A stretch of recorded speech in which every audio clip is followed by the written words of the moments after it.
మనం ఈ వీడియోలో గణతంత్ర దినోత్సవం గురించి తెలుసుకుందాం. అదే విధంగా జనవరి 26నే ఎందుకు జరుపుకుంటామో కూడా ఈ వీడియోలో చూద్దాం. వీడియోలోకి వెళ్ళడానికంటే ముందు మన ఛానల్ అయిన ఆకాశవాణిని సబ్స్క్రైబ్ చేసుకోండి, లైక్ అండ్ షేర్ చేయండి. మీరు చేసే లైక్, సబ్స్క్రిప్షన్ మాకు మరిన్ని వీడియోస్ చేయడానికి మోటివేషన్ గా ఉంటుంది.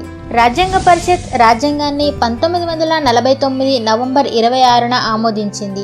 ఈ రాజ్యాంగాన్ని తయారు చేయడానికి 2 సంవత్సరాల 11 నెలల 18 రోజుల సమయం పట్టింది. 308 అసెంబ్లీ సభ్యులు 166 రోజుల పాటు జరిగిన అసెంబ్లీ సమావేశాలలో చర్చలు, కొన్ని మార్పుల తర్వాత జనవరి 24, 1950న రాజ్యాంగంపై సభ్యులు సంతకం చేశారు. 2 రోజుల తర్వాత అంటే జనవరి 26న ఈ రాజ్యాంగం దేశం మొత్తం అమల్లోకి వచ్చింది. దీనిని మనం గణతంత్ర దినోత్సవంగా జరుపుకుంటున్నాము. అసలు దీన్ని గణతంత్రం అని ఎందుకు పిలుస్తామంటే 1947 ఆగస్టు 15న బ్రిటిషు పాలన నుండి భారతదేశం విముక్తి పొందింది. కానీ భారత ప్రభుత్వ చట్టం 1935 ఇంకా అమల్లోనే ఉండేది. దీంతో మన వాళ్ళు రాజ్యాంగ పరిషత్ ఏర్పాటు చేసుకొని మనకంటూ సొంత రాజ్యాంగం ఉండాలని భావించారు. ఇలా చేసుకున్న అతిపెద్ద లిఖిత రాజ్యాంగం అయిన మన భారత రాజ్యాంగం అమల్లోకి వచ్చినందున జనవరి 26న మన దేశ సార్వభౌమాధికారానికి ఘనతగా భావించి ఈ రోజుని మనం గణతంత్ర దినోత్సవంగా జరుపుకుంటాము.